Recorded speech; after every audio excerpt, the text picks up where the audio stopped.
nombre es Federico José Guadix, integrante del grupo 6. Norma Internacional de Información Financiera número 10, Estados Financieros Consolidados. Para hablar de la norma internacional número 10, tenemos que relacionar un grupo económico. Para ello tenemos que hacer mención de la NIC 28, NIC 27, la NIC 24 y la NIC 3, así como también la NIC 11, que en este caso nos habla sobre acuerdos en conjunto. El objetivo de la NIC 10 es la presentación y preparación de los estados financieros consolidados cuando una entidad controla a una o más entidades distintas. Para hacer cumplir el objetivo de esta norma es importante definir que una entidad controla a una o más entidades distintas. Define el principio de control y establece el control como la base para su consolidación.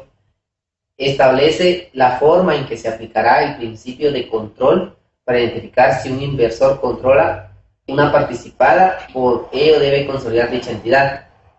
Establece también los requerimientos contables para la preparación de los estados financieros. Para poder consolidar en base a NIC 10, tenemos que definir el poder y el control como base para poder realizarlo.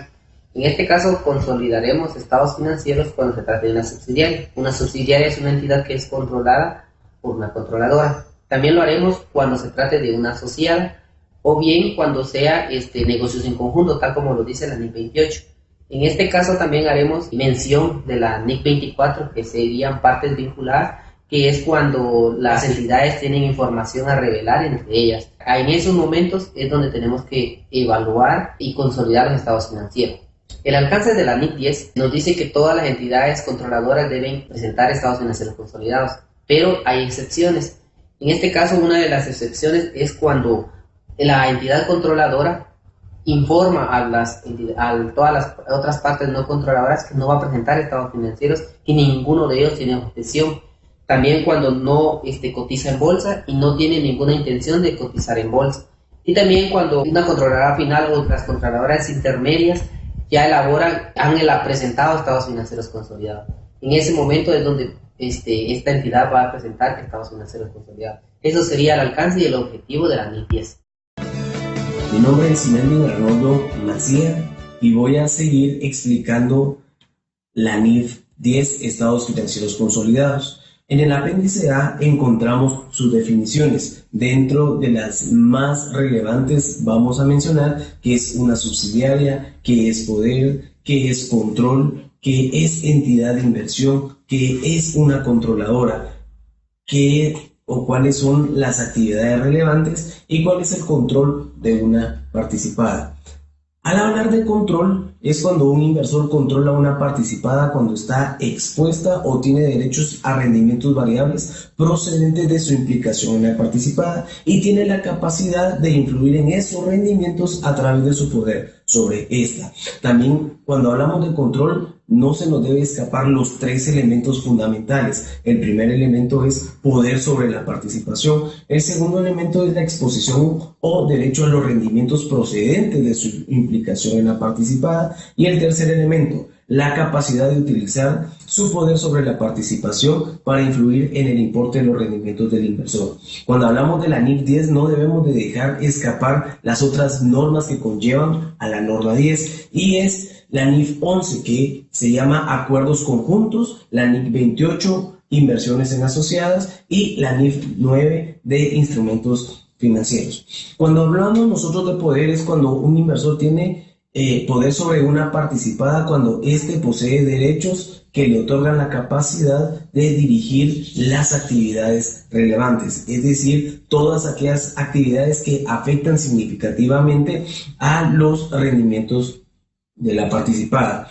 Dentro de las actividades influyentes o de las actividades significantes vamos a hablar de las siguientes. Una actividad significante puede ser venta o compra de bienes o servicios, gestión de activos financieros durante su vida, selección, adquisición o disposición de activos, la investigación y desarrollo de nuevos productos o procesos y la determinación de una estructura financiera u obtención de financiación. Vamos a hablar respecto al método de contabilización. En la pasada NIF 10 nos hablaba sobre dos métodos. que es la participación y el método del costo. Esta norma únicamente reconoce el método de costo para su contabilización. El ejemplo es: la empresa MAR S.A. adquiere el 80% de las inversiones de la empresa Tierra S.A. por un valor de 150.000 quetzales, lo cual obtiene al año siguiente de la adquisición una utilidad de 40.000 quetzales y paga dividendos a la controladora, o sea, la matriz, lo correspondiente. Según su participación, la forma de realizar dicha contabilización es la siguiente, y esto nos lleva a dos partidas esenciales. La primera partida es el registro de la inversión en la empresa Tierra S.A. Como nos damos cuenta, son 150.000 de la inversión. Entonces reconocemos el activo por una parte que se llama inversión de la empresa Tierra S.A. y por otra parte le damos salida en caja y bancos a esos 150.000 quetzales. La segunda partida nos habla sobre el registro de los dividendos. Es acá donde reconocemos en caja y bancos los 32.000 quetzales que proceden del 80% de los 40.000 de los dividendos ganados. Y en dividendos percibidos vamos a utilizar la cuenta para reconocer esa ganancia. Requerimientos de contabilización.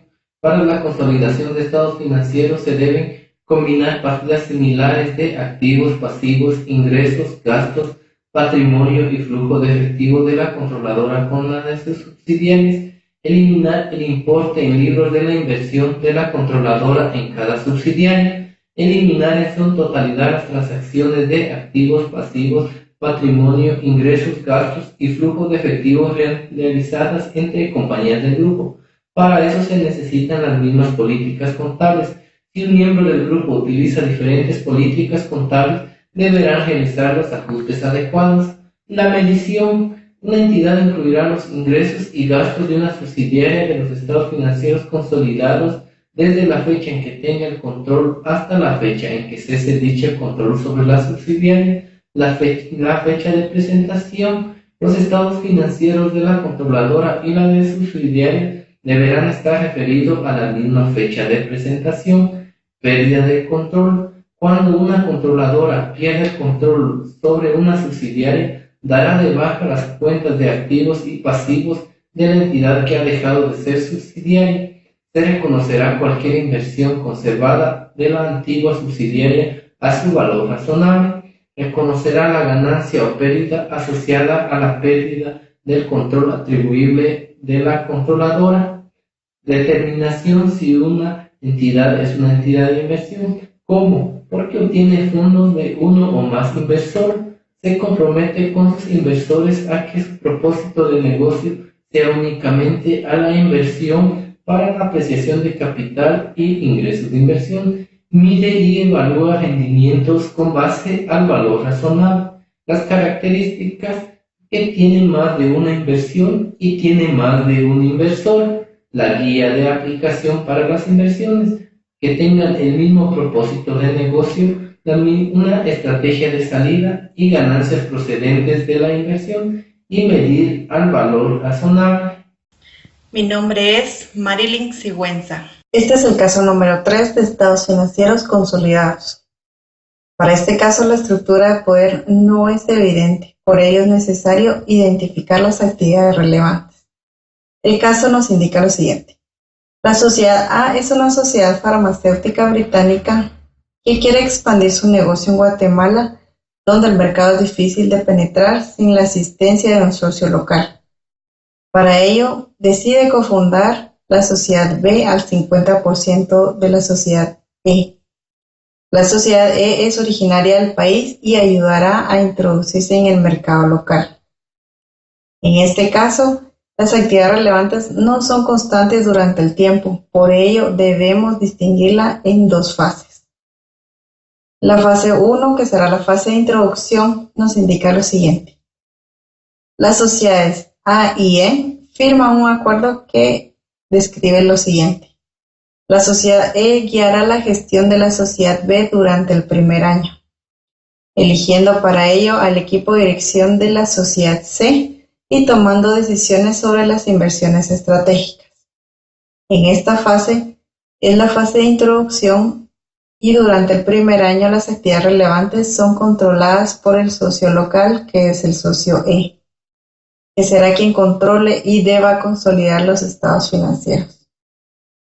En la fase 2 nos indica que posteriormente, una vez asentada la sociedad B en el mercado local, será la sociedad A la que ratifique el nombramiento de la sociedad E o designe un nuevo equipo directivo que continúe al mando de las operaciones de la sociedad.